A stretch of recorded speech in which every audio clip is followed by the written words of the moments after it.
friends, today I'm gonna do my December wrap up.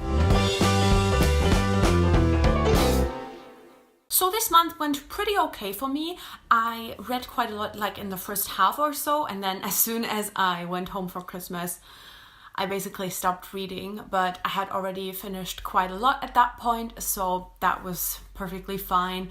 And I've just been addicted to Stardew Valley the last couple of days. Something like that always happens when I'm home at my parents' house for like 2 or 3 weeks. I just get addicted to some game, or I decide to just marathon watch some TV show. Anyway, the month was still successful because I read quite a lot in the first half, and let's just get into it. The first book I finished this month was Ash by Melinda Lowe. Now, I kind of don't really want to talk about it because I wasn't really a big fan of it. I probably would have even DNF'd it if I didn't, for me, I picked this up because this is very important sapphic literature to me. Melinda Lowe just really, I feel like, paved the way, and she's just OG when it comes to sapphic characters in YA, so it was really important for me to read this and to finish this. And it's not like I regret reading it, that's not it at all. It just really was not a book for me. I was a little bit bored, honestly. I didn't really care for the storyline or the characters. I thought that the romance was just such a small part of the story. And I just didn't really feel a lot of things while reading it, which is what I really wanted from this, because I just thought that it would focus very heavily on the romance, and it didn't really. There just was not enough development in the romance. The interesting thing is that I didn't know going into this that it had fairies in there and fae elements, which I'm not the biggest fan of, but that ended up being my favorite part, kind of. I thought that was the thing that was executed the best, which is very interesting. And in general, this whole month was very fae. But yeah, I ended up giving it 2.5 out of 5 stars. I'm glad I read it. It just really wasn't a book for me. Then I read the chunker that is Queen of Air and Darkness by Cassandra Clare. I wish I had this book here to hold it up to show you how fucking big it is. Okay, I read this basically right as it came out and just kind of tore through it. I still feel my general emotion thinking about this book is quite honestly disappointment. I was really hyped for this after having reread Lady Midnight and Lord of Shadows in November, and having read the Ghosts of the Shadow Market novellas, and I was just really in a Shadowhunter mood and just really excited for this and really pumped for this. And I knew that it probably wouldn't beat City of Heavenly Fire for me or even Clockwork Princess, but I still expected this to be huge. And I don't know, I feel like all of the things that we kind of knew from it that we were gonna get in this story, the whole Shadowhunter world is gonna change and all of these things, that really build up to something bigger than this book actually was. And there's just so many things that I was anticipating and expecting that just ended up falling flat. That said, I think that sounds very negative. It was still a 4-star book for me. I still really enjoyed it. I was able to read through it very quickly. I just love all of the characters. I'm still just so in love with the Mortal Instruments characters, and just seeing them in this book, I just get very happy. It's just that, as I said, it's a 4-star read. It's not bad. It's just that this should have been a 5-star read. This is the thing. This should have very clearly been a 5-star book, and it just wasn't. It very clearly wasn't. My least favorite part was just the whole Thule, whatever the fuck it's called, part that just went on for way too long. I get why it was there. I get why we needed this part. I just don't understand why it went on for so long. And that definitely, I was already feeling oh, I don't think I love this before I hit that part. But when that part just went on and on and on, I was yeah, this is a 4-star read for sure. I already knew at that point. As I said, I enjoyed it. It wasn't a bad book, but my overall feeling is just disappointment. The one thing that I did really love, the first edition has this wonderful bonus story. I love that. Honestly, I'm not gonna lie, probably looking at the whole book, that story was probably my favorite part of the whole book, which I know that's so obnoxious to say, but truly, that's how I feel. I just was so emotional while reading that bonus story. I just love that. Honestly, that bonus story, 10 out of 5 stars. But yeah, overall, gave Queen of Air and Darkness 4 out of 5 stars. I'm excited for everything else that's to come in the Shadowhunter world. I don't know. I still have a lot of mixed feelings about this experience. Then I listened to the audiobook of The Woman in the Window by AJ Finn.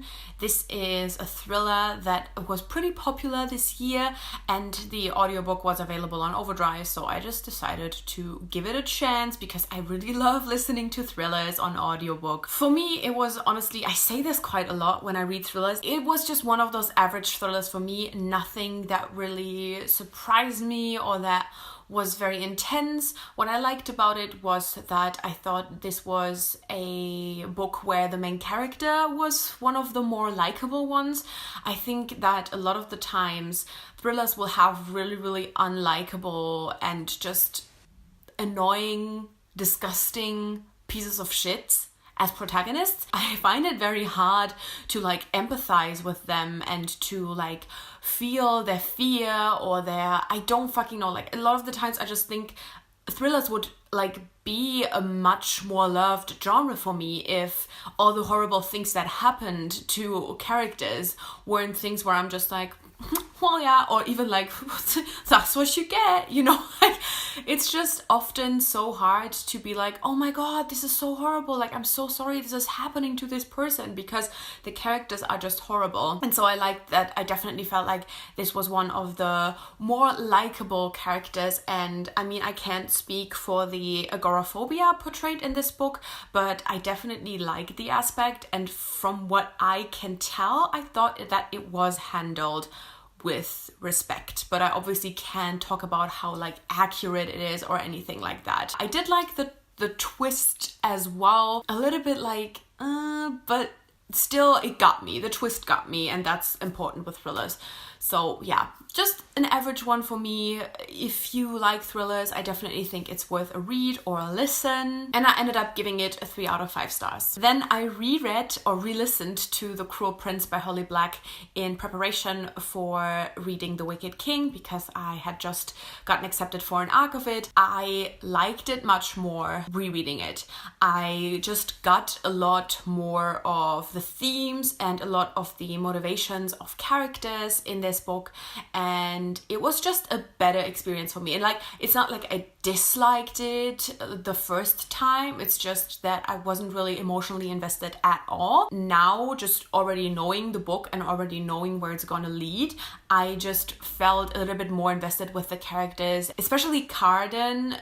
Just knowing where his character kind of goes at the end of the book. It's interesting to just really look at all of his actions in like the first half of the book and really kind of analyze them and see how much there is to everything he does. I really enjoyed that, and just in general I just had a lot more appreciation for the story, and I rated it a 3 stars before and it now was a 3.5 stars. But then I read The Wicked King, and The Wicked King was honestly no comparison to The Cruel Prince for me personally. It was so much better. The world building I enjoyed much more, the storyline I enjoyed much more, the character development I enjoyed much more, and the characters themselves, I just really, really liked them. And I definitely think it is also because I just was able to appreciate them more while rereading The Cruel Prince, but really The Wicked King did so much for me when it comes to this world and these characters. I am now so invested in everything, and I just really, really loved The Wicked King. It's a fantastic sequel. Like, this is one of those sequels that every author should look at, because it's just really perfect with taking all of the things from the first book and just really building up on the structure that Holly Black built in the first book. Like, it's just one of those sequels that just really nails being a sequel, and I just have super high hopes for the third book as well. And I really think that this is just such a fantastic series now, which I never thought I would say when I read The Cruel Prince for the first time. But I'm just really in love with this now, and I did a full review for this, so I'm not going to talk any more about it right now. I'm going to leave a link in the description in the info card where you can check out all of my thoughts about all of the things, but I just really truly loved it, and I'm so excited that this is finally gonna be out in the world next week so that we can all talk about it. I gave The Wicked King 5 out of 5 stars. I don't know what's happening to me. Then I listened to the audiobook of Becoming by Michelle Obama, and this was incredible. Michelle Obama is an amazing writer. I did not expect this memoir to be so intense and emotional, and I was really attached and engaged. And I honestly read this book thinking that I really hope Michelle Obama will write fiction one day, because I really want to fucking read it. The way, especially, like, this is something that still really stands out to me. Like, she really talked about from her childhood to, you know, the time after the White House. Like, it really chronicles her whole life.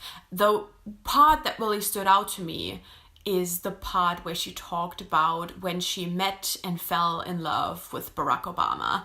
The way she wrote about their relationship, oh my God.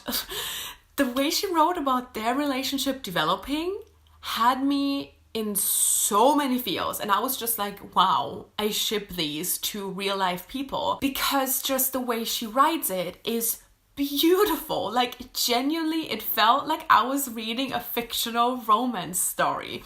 It was just so incredible. I really love this memoir. Definitely will go down as one of my favorite memoirs I have read ever. Highly recommended. 5 out of 5 stars for Becoming. And finally, just on New Year's Eve, I finished Girls of Paper and Fire by Natasha Nyang.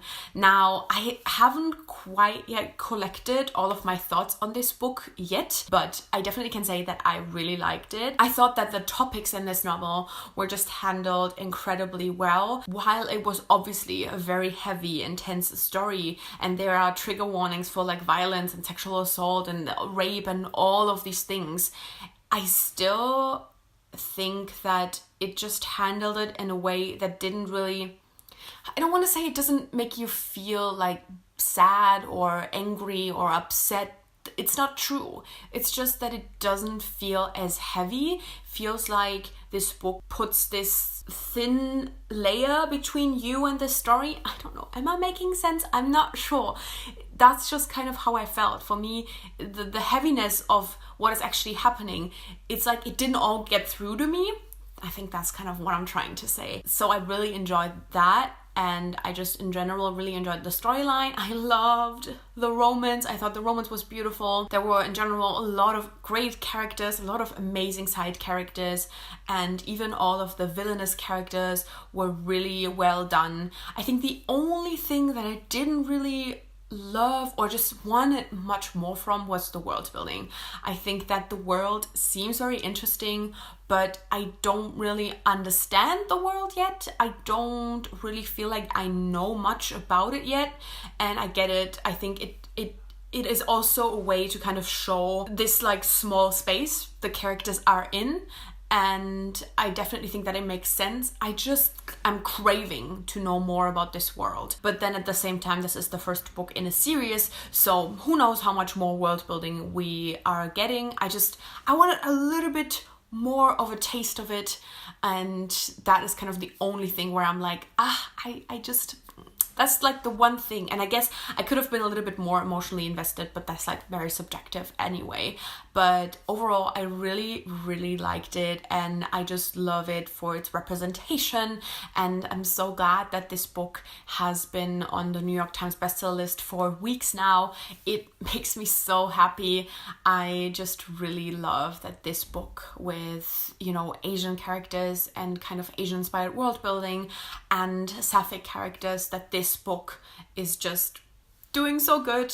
in the world. I'm very happy, and I gave Girls of Paper and Fire 4 out of 5 stars. So yeah, that is everything that I read in December. Let me know how your final month of the year went. Are you happy with your reading? Did you reach all of your goals? And yeah, I make new videos every Wednesday and Sunday with occasional reviews on Friday, so click subscribe to never miss anything and hit the little bell so you get notified as well. And thank you so much for watching. I guess I'll see you soon. Bye!